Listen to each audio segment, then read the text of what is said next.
What's up, everybody? We are back for another episode of Palm City Chucks. I know we've had a bit of hiatus recently.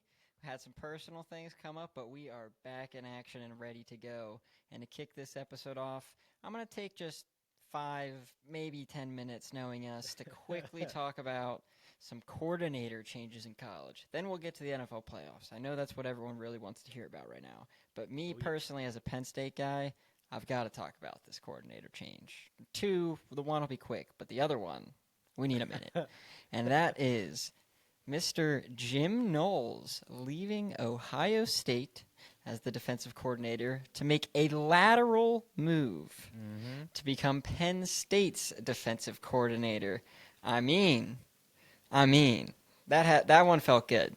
That was a good news clip to read. Let me tell you. It's a moral win for Penn State right now, and that's fine. I'm good with that. I needed that right now. But when we get into the season, this could be more than that. Jim Knowles, last year, first in yards allowed, first in scoring defense, first in red zone defense, had a great defense all 3 years he was at Ohio State, great track record. And, most importantly, he knows how Ryan Day runs Ohio State football. Yes, you know what matters? You know what Penn State couldn't do? Beat Ohio State. It didn't matter who was in the coordinator spots. We were beating everybody else but Ohio State, in Michigan. Yep. This is big for that. He knows how Ohio State operates. And Ohio State's, maybe, this might be a bold assumption here, but I think for a year or two, they could be in a little bit of rebuild mode. You add Jim Knowles, great defensive coordinator, to a really great talented defense, and a guy who knows how Ohio State likes to play football right now. Call me delusional, but I think we might get over the edge a little bit from that. A lateral move, it's almost him admitting Penn State is on the same level as Ohio State, if not maybe even better. Otherwise, why are you making this move? Was it a money thing? I doubt it. Ohio State has the racks to go around. But, yeah, that's what really perplexes me is the lateral move. It's not like he got a better position. And to another Big Ten school that's arguably worse than the one he's coming from. So it's almost admitting, hey, they're not worse. I have a better chance at winning here now instead of Ohio State. I don't know if I'm reading into it too much, but I feel like that might be what he's thinking. He's got a better chance at winning with Penn State. Well, I think in the very immediate, like I said, the next 1 or 2 years with Penn State retaining so many of their players, Ohio State losing a good bit, losing both of their coordinators. We'll get to the second one later. Yeah. They could be in rebuild mode for a minute or two. And I did actually, that's what I was going to get to. Why did he make this move? I tried to read up a little bit on that. First, he is from PA. He's from the Philadelphia area. So that's one factor he brought up. Situation. But I think there's more to it than that. I think something was not right with his relationship with Ohio State. There's a couple articles out there that he did not attend their national championship celebration. And in fact, he wasn't allowed at the national championship celebration. And the Penn State deal was not yet finalized at that point. It was not finalized. Maybe they heard rumors of it, and he brought it up, and he wasn't allowed to go because of that. I don't know. But that's a little bit interesting. I'd love to know a little bit more about that. That's some good tea right there. Exactly. So what was going on there? And he was also quoted saying, Penn State is so close, I think I can help. So, to your point, that kind of sounds like he does think he can get Penn State over the edge. And you know what? Close. By God, I hope he's right. I hope he's right. Yeah, they're right there, man. Yeah. And the other one I just want to touch on super quick, mostly to get it out of my system, a little hate against Ohio State. Chip Kelly also leaving, so deal with that. While you're trying to rebuild your entire team, you've also got to rebuild your entire coordinator staff, so have fun. Yeah, but the Chip Kelly move probably helps him, honestly. I don't know, man. Made Will Howard look all right. Fan, not a big Chip guy. And I know a lot of Ohio State fans were really upset with his play calling down the stretch late in games. I mean, even in the championship, Notre Dame kind of squeaking their way back. And then, past games in their game against Michigan, just there was a handful of games where he did not put on a good showing. And yeah, I personally don't, like the guy very much. So I feel like it's not that much of a downgrade. But yeah, I mean, you see it in all levels. You get new coordinators in. It takes a few weeks to get that going. So yeah, I mean, I think they'll start out a little slow, but at the end of the day, it's still Ohio State. They have a lot of talent. They pay for a lot of talent. I think they're going to be okay. But yeah, definitely exciting for Penn State. Like you said, I mean, his resume's phenomenal. So yeah, he hopefully turns your team around, gives you that little extra bump, and then you're fighting for championships, baby. Yeah, let's be clear. When I say Ohio State is rebuilding, that means probably a 9-win season for them, maybe at worst. But it's really just a matter of, can Penn State beat Ohio State and then therefore be likely higher up in the Big Ten standings at the end of the year and finish better than they did, which did happen this year. Not that it mattered, but Ohio State went on to win the chip. But besides the point, and the biggest thing about the Chip Kelly thing leaving, I think Jeremiah Smith liked him a lot. Sent out a little broken heart tweet after the news broke. So if that puts him back even just a little bit, doesn't matter how good the new offensive coordinator is, Jeremiah Smith's your guy. So hope that throws him into a bit of a tizzy for the rest of his college career at Ohio State. He can take off once he gets to the NFL, but while he's at Ohio State, let's take a back seat, bud. Yeah. We will see about that. He's a baller. He is. Anyways, that's enough college. I just needed to get that out of my system. Screw Ohio State. I needed to. Let's go to the AFC chip. Yeah. AFC chip. We were down to 4 teams. Bills, Chiefs, Eagles, Commanders. Bills, Chiefs, our AFC championship game in Kansas City. Final score, 32-29. In favor of the Kansas City Chiefs. So close. AFC champions yet again, returning to yet another Super Bowl. Dude. I mean, Joshy boy had it. He had the opportunity. He did. I mean, it was right there for the taking. Down 3, you got the ball. Plenty of time. Arguably too much time, knowing these two teams' history. And, yeah, couldn't get it done. I mean, you saw that throw to Kincaid is just insane, by the way, at the very end. That was crazy. Hail Mary throw, basically. Oh, my gosh. Josh Allen's just amazing. How did he even see him? I mean, there were so many defenders in his face. He was getting pressured. It was, 4th and 16 or something? Game on the line. Heaves it up. And it was a play that... It's playoffs, man. It's a play he's got to make. You expect Kincaid to make that play. I agree. Yeah. You have to expect him to make that play. Same as Mark Andrews the week before. Tight ends failing their quarterbacks, becoming a trend this playoff. Yeah, what's up with that? The safety blanket, not so safe. Yeah, clearly not. But I'd like to ask you, with this game being so close, a lot of storylines going into it, being pushed by the media, refs in favor of the Chiefs. Do you think the refs affected the outcome of this game? That's a toughie. That honestly is. I don't think it was that affected compared to past games. I think emotions are high because it's playoffs and all that. But, I mean, there definitely were some questionable plays. Even that 50-50 ball that the Chiefs got that went their way. Worthy? The Worthy catch? Yeah. I think that was absolutely a worthy catch, 100%. Right. Yeah. But that was one iffy play where a lot of people, that's what I'm saying, emotions are high. But, I mean, we all know tie goes to the receiver, and that was a tie-type play. And it's almost like an illusion when you look at that play, whose hand is what and all that. But, yeah, you look at the different colored gloves, you know which hand's Worthy's. And, yeah, I mean, tie goes to the receiver. I think they did that call right. And, yeah, there's just, a thing against the Chiefs right now. And it's tough because I feel like in football where there's so much contact happening every play, there's fouls almost every play, period. But because this is such a thing with the Chiefs, it's under like a heightened, zoomed lens. And yeah, you see it all the time. Like, I saw a post the other day about their Super Bowl against the Niners that they won. And there was like just hold after hold after hold. And then you even saw Shanahan was mic'd up and he's like talking to the ref like, hey, just call it both ways. And then they just cut to more holds not being called throughout that game. And some of them were bad, like absolutely need to be called. But a lot of them were also holds that you see every play that they're just not going to call. And that's the other thing, too, is there are teams that play that way.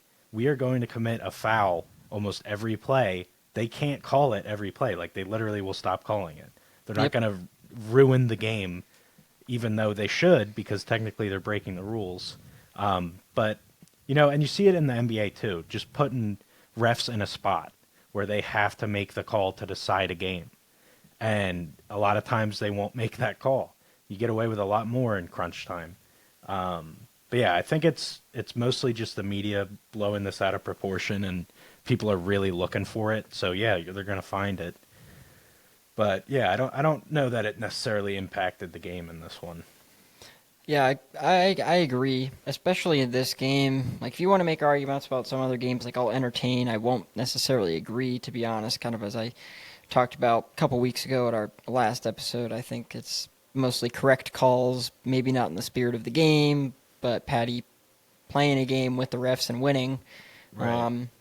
But this one specifically, I really did not think the refs affected the outcome of this game at all. The Worthy catch, that was, in my opinion, not even a question. Absolutely goes to Worthy. Tie goes to the receiver, as you said, and every time. The Josh Allen first down. 4th and 1. That's another one, too. Like, we never see those calls overturned. Like, it's all about what they call on the field in those situations. You can't see anything. Right. So it's not a surprise it didn't get overturned. It just doesn't happen. So, but yeah, those were like the two main ones, and I agree. I feel like maybe in some past games this year there were some iffy calls, but yeah, overall, I mean, I really don't think this one was gifted to the Chiefs. Josh Allen had the ball with 2.5 minutes left to win the game, and they didn't do it. So yeah, I definitely don't think it was giving the Chiefs a win by any means. Yeah, one thing I'll just say about the 4th and 1, and generally just for spotting the ball, football should take some cues from soccer and just put a chip in the ball. You know exactly they actually where that ball should be going. Like, use it. They don't. Yeah, I know. Like, use it. It's infuriating. Like, why are we still using 10-yard chains, dude? Are you serious? And manual spotting? Come on. Yeah. Like, that's true. It's too big of I don't calls. know, And like I said, at the same time, it's almost like a wormhole. Like not to completely derail us, but do you want umpires in the MLB, or do you want it to be like computerized? That's a strike. That's a ball. And I don't know if we want to go that way in sports where you're taking human error out of it. I think there is a delicate balance in baseball. Robo-ump, absolutely not. That takes the umpires completely out of the game. And an errant ball or strike every once in a while is a fun element of the game. You get 4 balls and 3 strikes every at-bat. We're talking about NFL football here where you get 4 downs to get 10 yards, and you lose possession entirely. It goes to the whole other team based on maybe one bad call. The thing I was alluding to in soccer, right? They use this thing called goal line technology. They still got the umpires. They still got linesmen, all that good stuff. All that the chip does is shows where exactly the ball was in the goal. Did it cross entirely or did it not? And that's it. So it's just like video assistant referee in NFL. Mm-hmm. That one thing. Like, we have the technology to know exactly where the ball lines up, and maybe we don't use it all the time. You know, if you want to compromise, maybe we use it on things that are like challenges or something like that. I don't know. Okay. But I feel like there's a balance that can be made here, and I'm not saying get rid of them entirely. You know, if you got a somebody picks up 14 yards on 1st and 10, okay, we don't need to chip that. Like, we know they got their first down. That's what matters. That's a good point. It's not going to come up that often where it's leaned upon heavily like a robo-ump would be. Yeah, I like that. Challenges inside of 2 minutes before half or end of the game, stuff like that where it really matters. Yeah, I wouldn't be opposed to that. I mean, it gives you the answer we're looking for.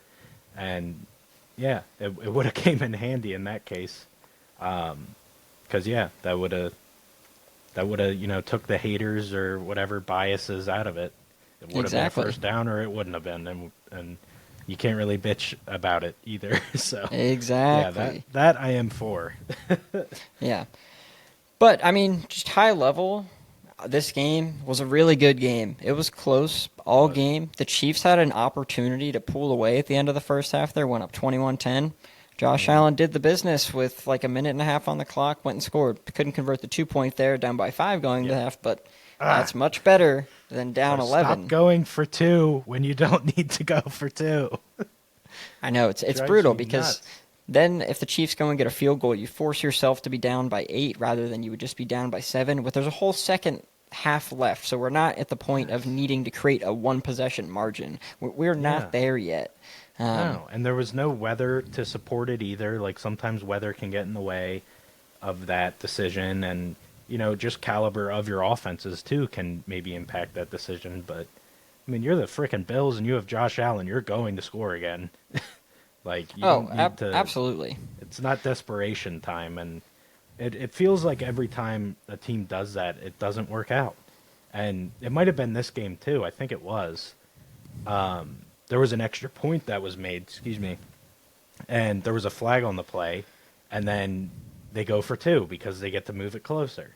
And whenever, it feels like 100% of the time you take a point off the board to then go for 2, it never works. And I've seen it with the Eagles a few times because we think we can push it whenever that happens. Yep. And yeah, it doesn't work that way. Never take points off the board, and don't go for 2 unless you have to. Yep, it's crazy. It's crazy. And one last thing I want to add about this game is Sean McDermott's kind of hitting that cycle of can't get over the hump. And like you mentioned there, some of the decisions in this game I was not a fan of from his end, like going for 2 there at the end. That's one of them. It's like, is it time for a change in Buffalo? I mean, I don't know.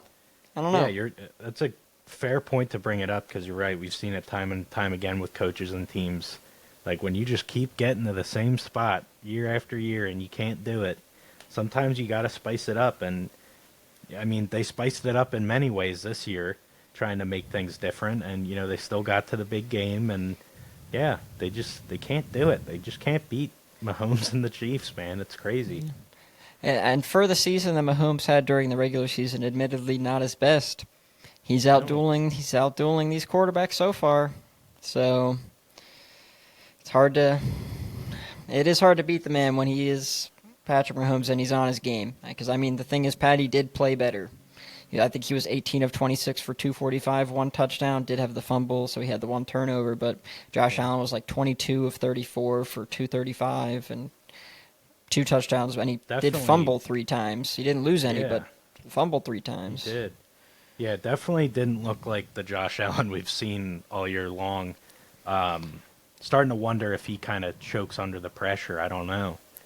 But, I mean, he wins playoff games. It's just not when it's against the Chiefs. Yeah. So I don't know if it's fair to say you can't, play in these big games, but it's starting to feel that way, at least when he's playing the Chiefs. Because, I mean, this is the 5th time? Like, something like that. that. A large sample size. So many games, yeah. They just can't do it in the playoffs, ever. Doesn't matter. But, I mean, this game, I think, showed a little bit of truth in what we said a few weeks ago, that if Josh Allen isn't completely on with the roster that he has around him, like, they are vulnerable to lose a game. And they did, because Josh wasn't bad by any means, but he certainly wasn't the MVP candidate Josh Allen we saw all year. Right. And I think that might have made a difference. And how about the Chiefs finally getting over 30, man? I know. Hilarious. They picked a hell of a time. They for the first time they needed to get over 30 to win, so they actually got over 30. Right. I'm telling you, because all like they you do. said a million times, they just frickin' win. They find Yep. a way to win. Whatever they need, they're gonna get it. And Yep. yeah, hopefully that comes to a stop. I next do game, not but- hope that comes to a stop. Please continue, Patty. You are the minority, my friend. How I could you don't want know a about that. 3-peat? I don't know. I We'll see. definitely know about that. People Sure, but hate the Chiefs, bro. you have so much. They hate the Eagles too. Don't get Yeah, me wrong. But you're also in not an as Eagle-centric area still. I would say the people that are neutrals out here in Madison so far that I've talked to, granted, there's probably like 20 people I've asked this question to out here. It's like 15-5 in favor of the Chiefs, so Wow, that's surprising. I'm not 'Cause even it's counting like myself. the and Eagles that'd be are- 5 for the Chiefs. That's very interesting to me too, because it's literally the Eagles fans. Because the Eagles themselves, like the players, like 99% of them are like extremely likable, very good dudes, and they're great players and really fun to watch.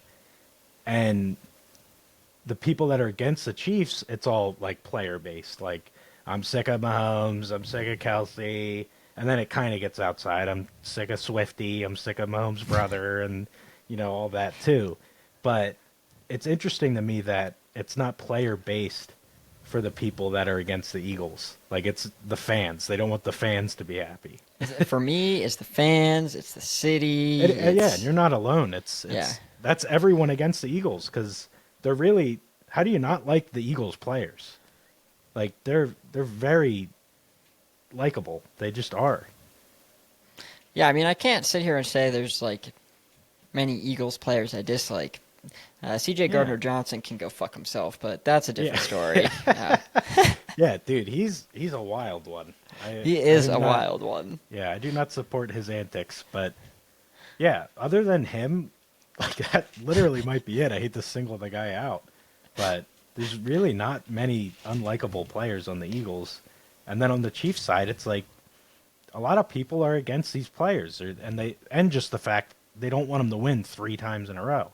A lot of them are just annoyed they're in this game again. But that's why. That is history. How cool would that be? The first three-peat ever? Sure, Tom went and won 7 rings, but he never won 3 in a row. This would first time ever we'd see 3 in a row. That'd be insane. And if the Eagles do manage to win, we will stop 2 different three-peats from happening. Yes. Which would be really cool. But yeah, I mean, that's fair. It would be a historical moment, but I mean, it already is, and I think we both know they're not going anywhere. Yeah, I mean, Like, they lose this game, it doesn't really. They're gonna be back within probably next year, if not within the next 3. Like, they will be back. It's just no, a thing I at this agree point. because I was a little bit worried about like what did post Kelsey life look like, but honestly, it was a lot like that most of this year. He didn't have his greatest of years. He picked it up a little bit towards the end, but especially early on. And in the playoffs, I think he had 2 catches against the Bills for like 19 yards. Pat has shown like Noah Gray's been going crazy as well as the second tight end there in some weeks. So I was a little bit worried about that, but what I've seen this season, like I don't see much of a drop off happening. Like even when Kelsey's gone. I mean, Kelsey's definitely still playing a role.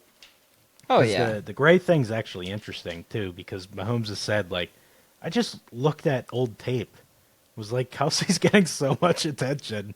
Gray is open every single play. So for some reason, it just took him a handful of years to see it. But yeah, he's using him now. But if Kelsey goes away, I think you're missing that distraction then. But I don't know. Knowing how the Chiefs are, like, freaking, they're going to get Warren somehow. Like, he's just going to fall to them in the draft. Yeah, Like, but they already also got like the Tyreek Hill replacement in Worthy, and it's just, like, bound to happen. They're going to get a stud tight end this see, year. I mean, Worthy's really coming into his own, especially He looks late excellent. in the year. He's looking really good. They'll get Rajee Yeah. Rice back. That's a pretty elite duo right there. So Yeah. Rice isn't back for the Super Bowl, is he? no. I just mean Yeah, I in was the years gonna to say. come. In the years to come, Oh, as yeah. we were discussing. And Mahomes said that too, like getting Hollywood Brown back. because Worthy wasn't playing in his designed position No. like throughout the off season and everything. But once they got Brown back, now they're able to use Worthy the way they wanted to, and then D Hop is just taking that Rice role, and then Hollywood's where he's supposed to be, where Worthy was playing. And yeah, it's starting to mesh. They look much better now that everybody's in their, designed position. But yeah, Yeah, I Worthy. agree. I just don't think they're going away with Kelsey or without. Like they're just they're gonna be here, people. Yeah, because I mean, earlier I feel like Worthy was pretty much just the deep route guy. Like that is the role that Hollywood Brown plays right now, and I think that's Yeah. what they were using Worthy for because he is so fast. Yep. But I think he Yeah, truly take a was meant to safety. play like Tyreek Hill. Like he does Gadget. everything because he's so fast and quick. Doesn't matter if you throw him 5 yard outs, he might cut up and break it for 75. So Oh yeah, they hand him the ball. He's a gadget guy. I mean, you said it. He was running off a safety, and now Hollywood Brown's back. You can run off a safety. Let's get creative with Worthy and get him in open space. But yeah, they do look much improved since Hollywood's been back. yeah. But we talked about the Eagles a little bit earlier. I think we talked enough about the Bills and the Chiefs. I'll give you your opportunity to discuss this game, and I'll listen and cry. So Yeah, I mean, it was just phenomenal. First play of the game after the Commanders get the ball, they have a really nice long drive, but Eagles defense do what they've been doing. They held them to 3, and it kind of made it like a wash. It was like, okay, now if the Commanders had that like 9-minute drive and punched in a touchdown, I'd be a little nervous. But it being 3 instead, that was awesome. And then Eagles' first play of the game, Saquon just freaking bust one, man. And it's just amazing what he's done all year, busting all over these fools. But yeah, and then Eagles defense just again really really good showing. They definitely have been playing like the best defense in the league, which statistically they are in a lot of categories. Just got to see if we can do it against the Chiefs, because as we know, Andy Reid is a wizard. And I feel like the Chiefs are going to get theirs, but I don't want to get ahead of myself. We're recapping. But, yeah, Eagles looked good. The offense was there. I mean, final score in this one, people, 55-23, which that is the most in any playoff game ever, I want to say. I know specifically it is in a championship round. But, yeah, it's just a phenomenal showing. a lot of points. Even had backups in at some point. Like, it was great. We got Will Shipley, rookie Clemson running back, first career touchdown, comes in the NFC Championship game. And, yeah, he busted like a 60-yard run, running for his life, and he couldn't get in. But then a few plays later, he got in. But, yeah, it was great. Felt like the Eagles did a great job of not letting Daniels make it his show. Because it seemed like the past few games for them, and a handful of them in the regular season, it was the Daniels show. And he was just going crazy, doing whatever he wanted, making explosive plays. And he was extremely quiet in this game. He did not get to, put his impact on the game. So I think that was a great job by the defense, whether it was just our talent or scheming or probably a little bit of both. But, yeah, it was a phenomenal game. I love that it was more or less stress-free. It got a little dicey towards half, but once the second half started, yeah, it went in our favor. It was a little scary, though. Like, they got it close before half, and then we got the ball, and we went 3 and out. And it was like, oh, shit. Like, this is not done yet. And we had like 27 or something at half. That was like, their chance. They had to go and Yeah. score off your 3 and out. Once they didn't, Yes. I knew it was over. I Yeah. knew it was over. in that I felt the moment. same way. Yeah. But I was scared in that moment. And then we forced a 3 and out. And then we scored, and then we scored, and we scored, and we scored. So, yeah, then we just took it. But, yeah, it was good. It was more clean football from the Eagles. You love to see. It's clearly making a difference in a lot of these games. This game, not so much, just because, we won by so much. But, yeah, and the other rounds, just playing clean ball can get you pretty far when you have the amount of talent the Eagles do. And, yeah, it was a great game for me. I'm Yeah. sorry, buddy. You suffered a little bit. I didn't like that one, watching I'm it. sure. Wasn't great. Yeah.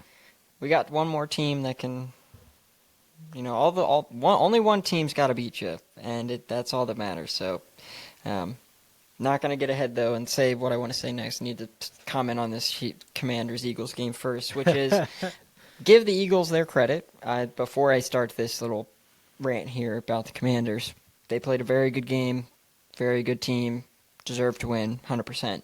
Now, to the Commanders, what the hell were they doing? Like, they looked like absolute garbage. Did not look anything like the team that they did for the past 8 weeks. Sure, give some credit to the Eagles on that, but also so many penalties, so many turnovers. What would they have? 2 special teams turnovers? Like, what? Yeah, and like you said, the personal foul penalties, like the 15ers. You just can't do that in any what game, are you let alone doing? a playoff game.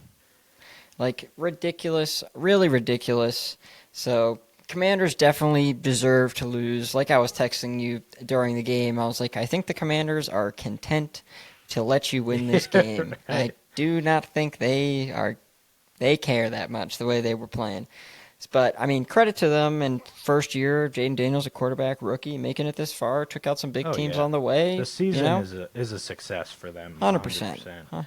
100%. But they got to clean up some of those things, and we'll see what happens. But I was disappointed in their performance because it didn't really feel like they ever had a true chance. As we were discussing, they weren't out of the game until, as we felt, they went 3 and out after stopping you out of the second half.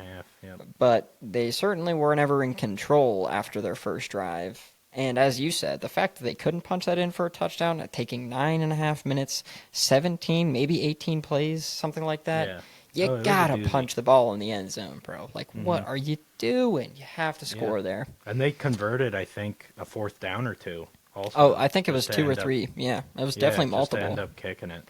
Yep. So, yeah, I agree. That was a good sign right out of the gates for the Birds. But, yeah, I mean, Commanders still hung around for a while. It was in that third quarter, like we said, once they went 3 and out after we did, it was like, okay, they're rolling over at this point. And I want to get your thoughts, too, on the Eagles almost getting gifted a touchdown due to Luvu going offside so many plays in a row on the tush push.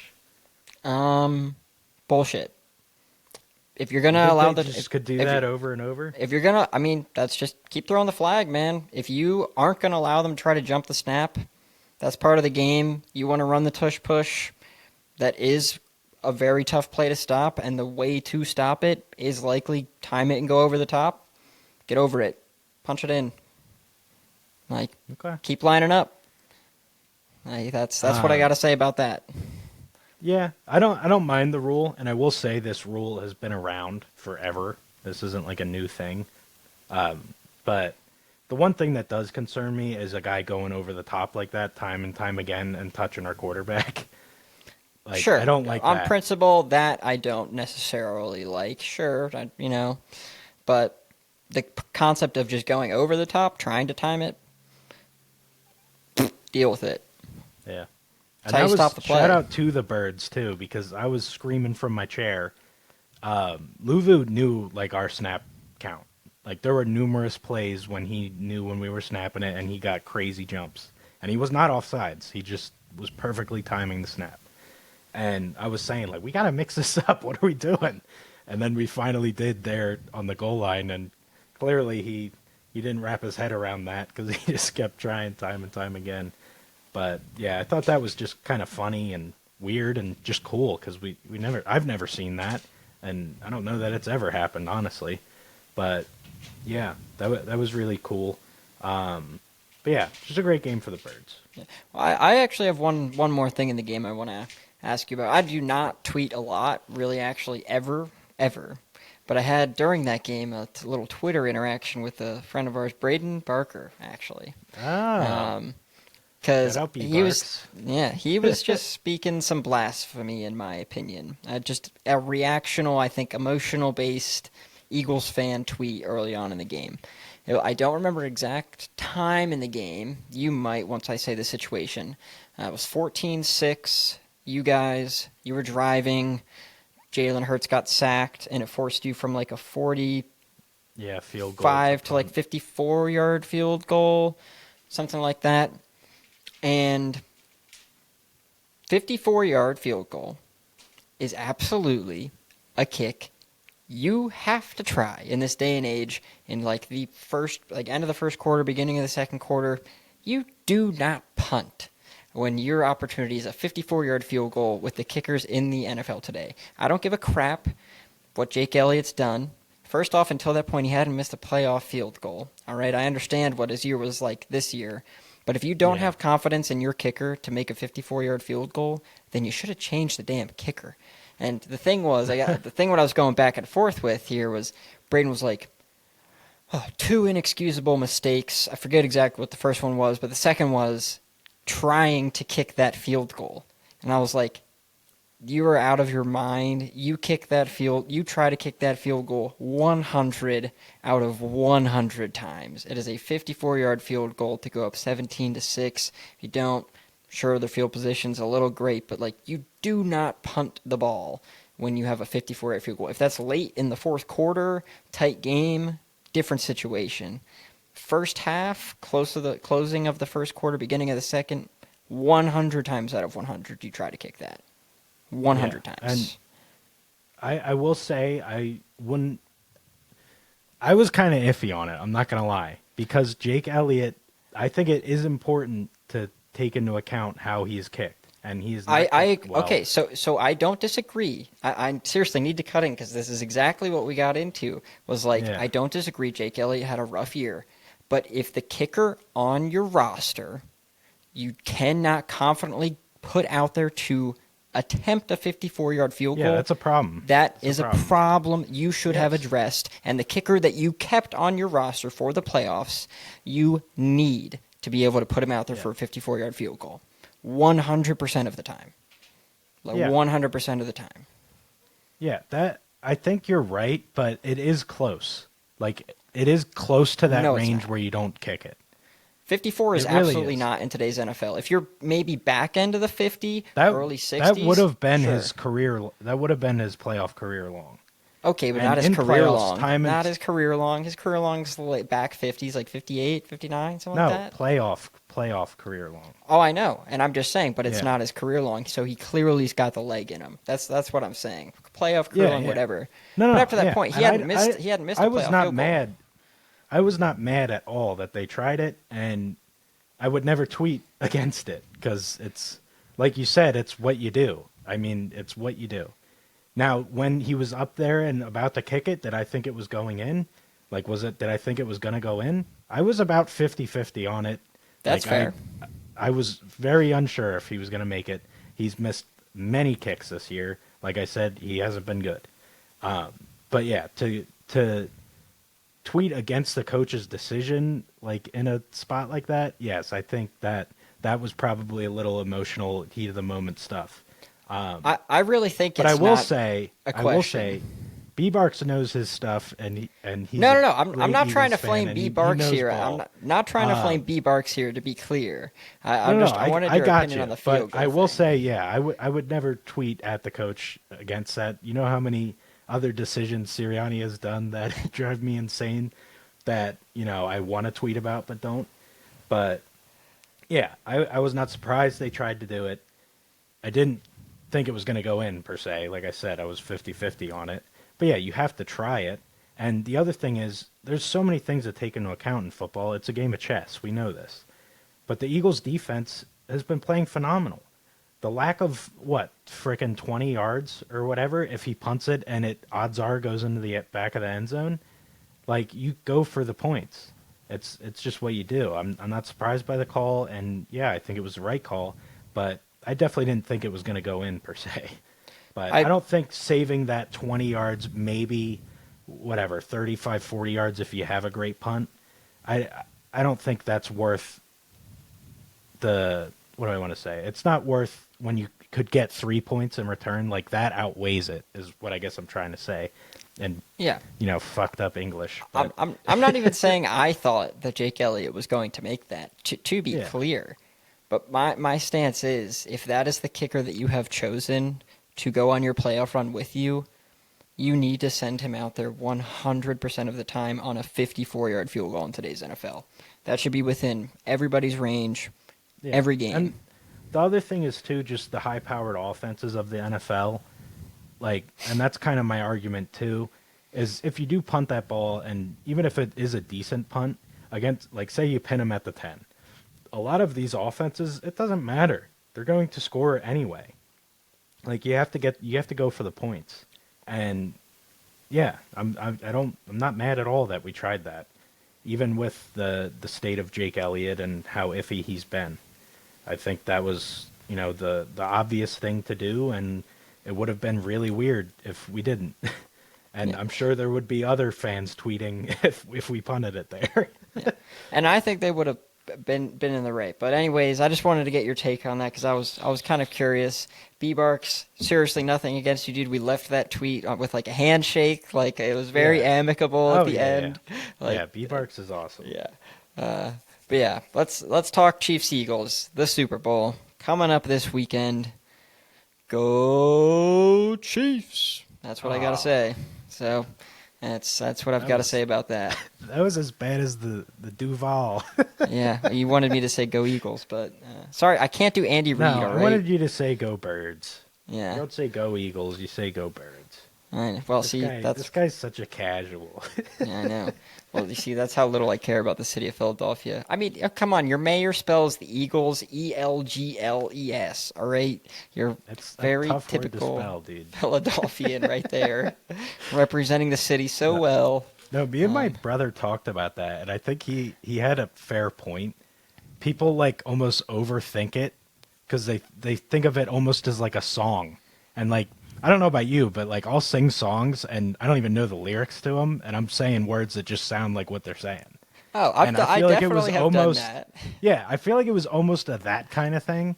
Like if you sit her down with a pencil and paper and tell her to spell Eagles, I guarantee you she can do it.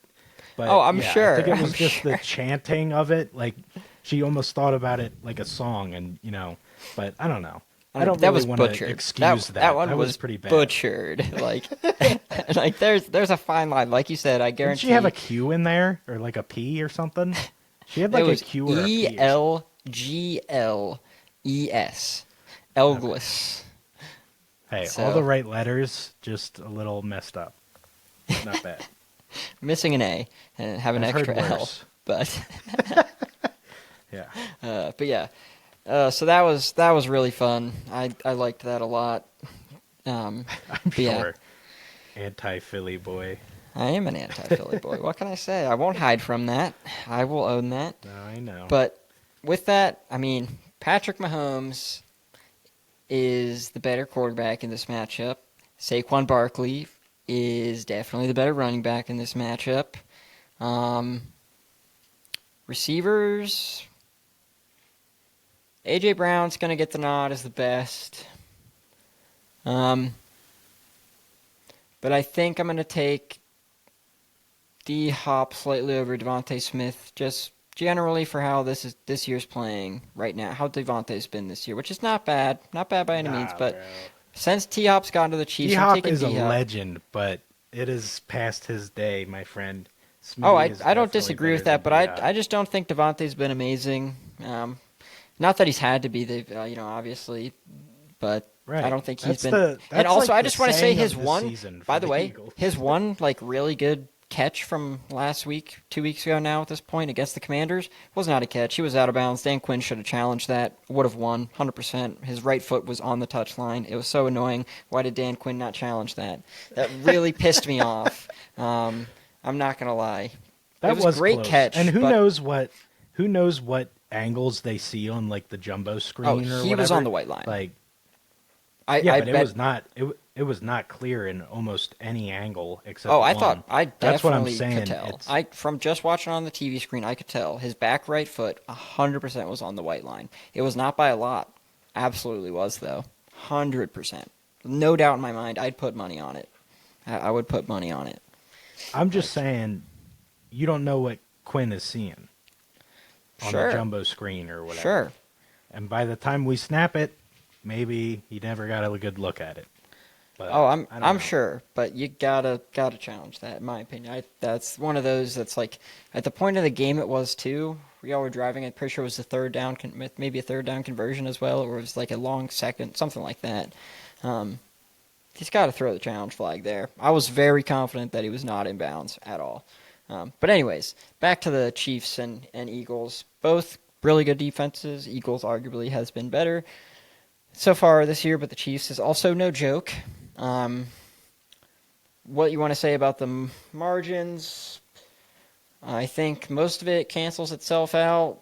And then you get to the quarterback matchup and the running back matchup. Those are the two big differentiators there.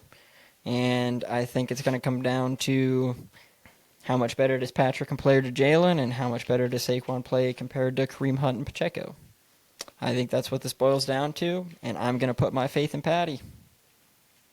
Sorry, Saquon, I love you, dude. I really do, but you went to a team that I just cannot support. Yeah, it's against your religion, we know. Yeah, first of all, if you want to break it down that way, I feel like they only have the better quarterback. And to sum it up, we have the better team. We had the better team 2 years ago. It did not matter. I don't think that's a way to break down a Super Bowl matchup. There's a lot of other factors in at play. I definitely and simplified. I think the main factor is also something you didn't mention. It's the coaching.